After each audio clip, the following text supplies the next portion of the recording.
Did you hear those sounds at the very beginning? Can you make those sounds? Woo woo!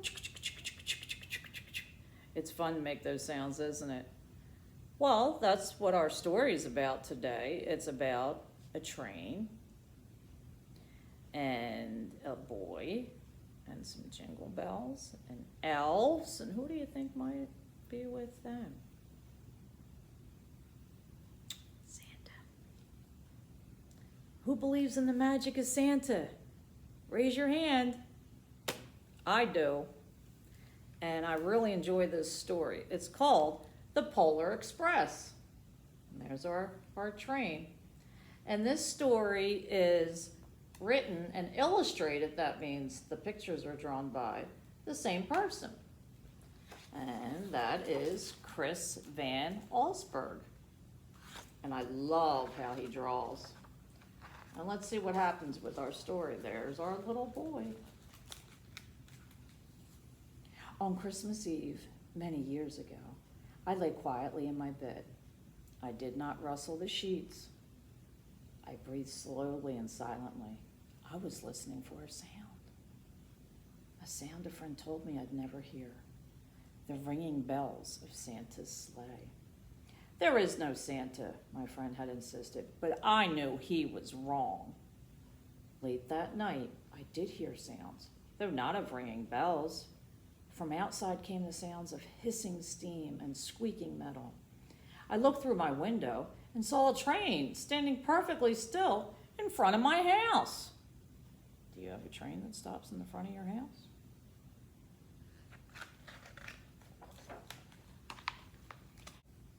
It was wrapped in an apron of steam. Snowflakes fell lightly around it. A conductor stood at the door of one of the cars. He took a large pocket watch from his vest, then looked up at my window. I put on my slippers and robe. I tiptoed downstairs and out the door. All aboard, the conductor cried out. I ran up to him. Well, he said, are you coming? Where? I asked. Why, to the North Pole, of course, was his answer. This is the Polar Express. I took his outstretched hand, and he pulled me aboard.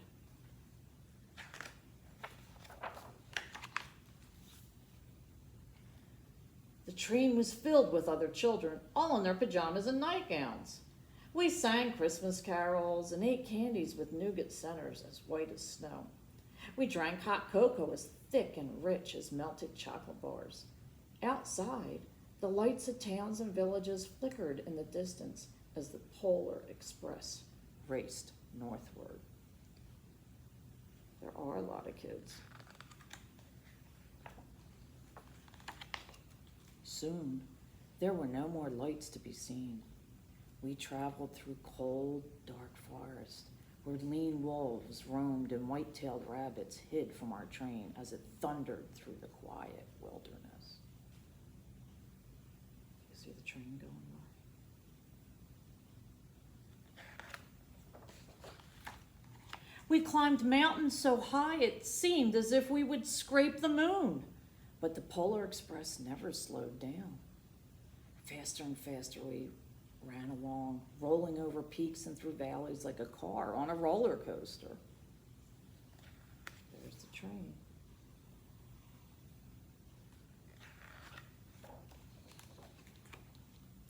The mountains turned into hills, the hills into snow-covered plains. We crossed a barren desert of ice, the great polar ice cap. Lights appeared in the distance. They looked like the lights of a strange ocean liner sailing on a frozen sea. There, said the conductor, is the North Pole. You see all the steam coming out from where they're building things? Look how long that train is. That's a lot of kids. The North Pole. It was a huge city standing alone at the top of the world, filled with factories where every Christmas toy was made. At first, we saw no elves. They are gathering at the center of the city, the conductor told us. That's where Santa will give the first gift at Christmas. "Who receives the first gift?" we all asked. The conductor answered, "He will choose one of you." And can you see Santa's face up in there?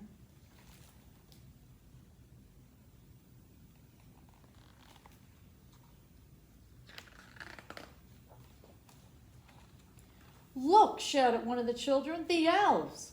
Outside, we saw hundreds of elves.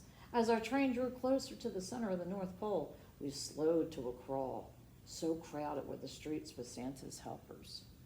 When the Polar Express could go no further, we stopped, and the conductor led us outside. That is tons and tons and tons of people, and it's snowing. "Who's that?" We pressed through the crowd to the edge of a large open circle. In front of us stood Santa's sleigh. The reindeer were excited. They pranced and paced, ringing the silver sleigh bells that hung from their harnesses. It was a magical sound, like nothing I'd ever heard. Across the circle, the elves moved apart and Santa Claus appeared. The elves cheered wildly. He marched over to us and, pointing to me, said, "Let's have this fellow here." He jumped into his sleigh. The conductor handed me up. I sat on Santa's knee and he asked, "Now, what would you like for Christmas?" What would you ask for? There's so many possibilities. What do you think the little boy wants?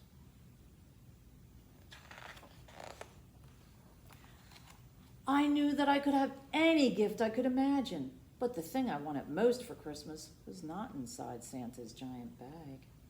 What I wanted more than anything was one silver bell from Santa's sleigh. When I asked, Santa smiled. Then he gave me a hug and told an elf to cut a bell from a reindeer's harness. The elf tossed it up to Santa. He stood, holding the bell high above him, and called out, "The first gift of Christmas!" And there's the bell.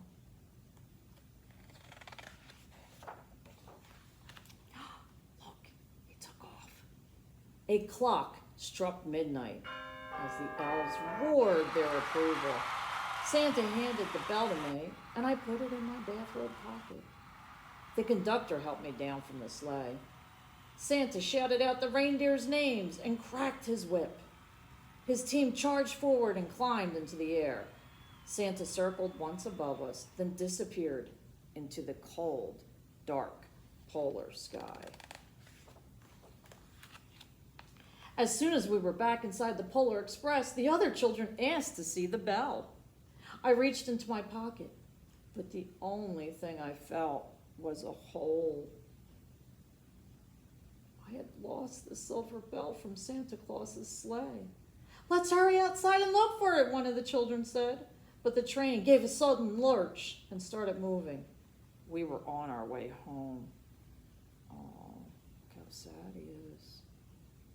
Just trying to make him feel a little better. He's, oh my goodness. It broke my heart to lose the bell. When the train reached my house, I sadly left the other children. I stood at my doorway and waved goodbye. The conductor said something from the moving train, but I couldn't hear him. "What?" I yelled out. He cupped his hands around his mouth. "Merry Christmas!" he shouted. The Polar Express let out a loud blast from its whistle and sped away. You see the train outside the windows?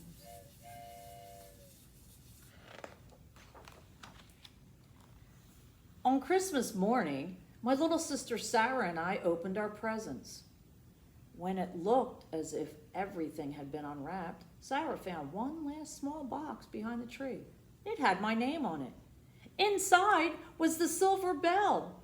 There was a note. "Found this on the seat of my sleigh. Fix that hole in your pocket. Signed, Mr. C." Santa. I shook the bell. It made the most beautiful sound my sister and I had ever heard. But my mother said, "Oh, that's too bad." "Yes," said my father, "it's broken." When I'd shaken the bell, my parents had not heard a sound. Why do you think that is?